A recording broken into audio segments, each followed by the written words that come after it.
Hi DIYers!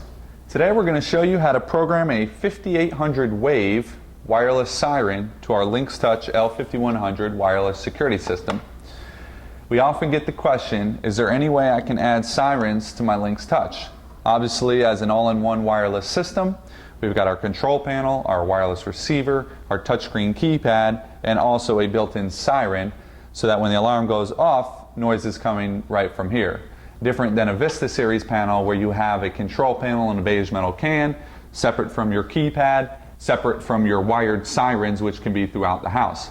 So very popular question, how do I add sirens so that I can get my alarm annunciation to different points in my house?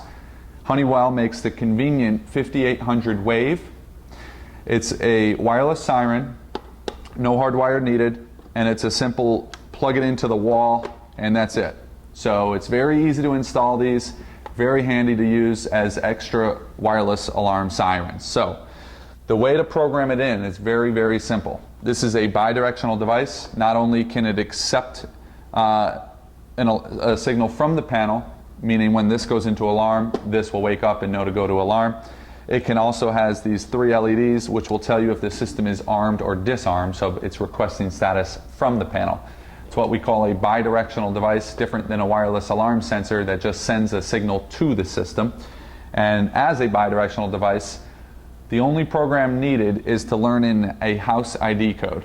A house ID code is a special code that tells any bidirectional device which base station to talk to, which LynxTouch panel to talk to, so that your neighbor's LynxTouch going off won't activate your siren.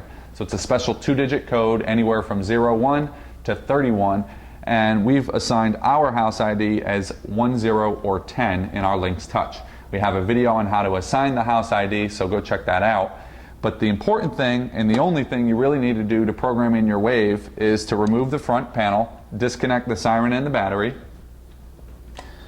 and there are dip switches 1 through 8, and in your 5800 WAVE install guide, which ships along with the device,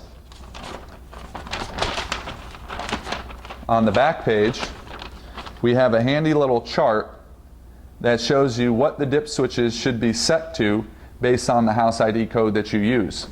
So on this chart you can see 1 through 31, and they tell you exactly which dip switches need to be set to on for that specific house ID code. So for us we have 10, and if you look on the chart, 10 should have dip switch 5 and 7 on. All other dip switches should be off. So if we look on our wave, we have our dip switches. They're labeled 1 through 8, and on the top it shows you on. Obviously up would be on, down would be off. So we should have 5 and 7. Ours came with 5, 7, and 8 on. So all we do is move 8,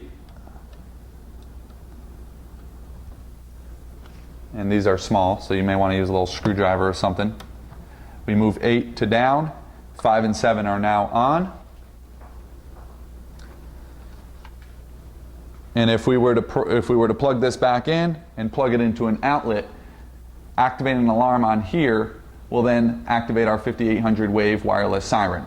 So very basic programming. All you have to do is match your dip switch settings to the programmed house ID code using the chart in the 5800WAVE installation guide. If you have any questions on how to program in your 5800WAVE wireless siren, please leave us a comment below. And also make sure to subscribe to our channel so that you can see all new future DIY installation videos.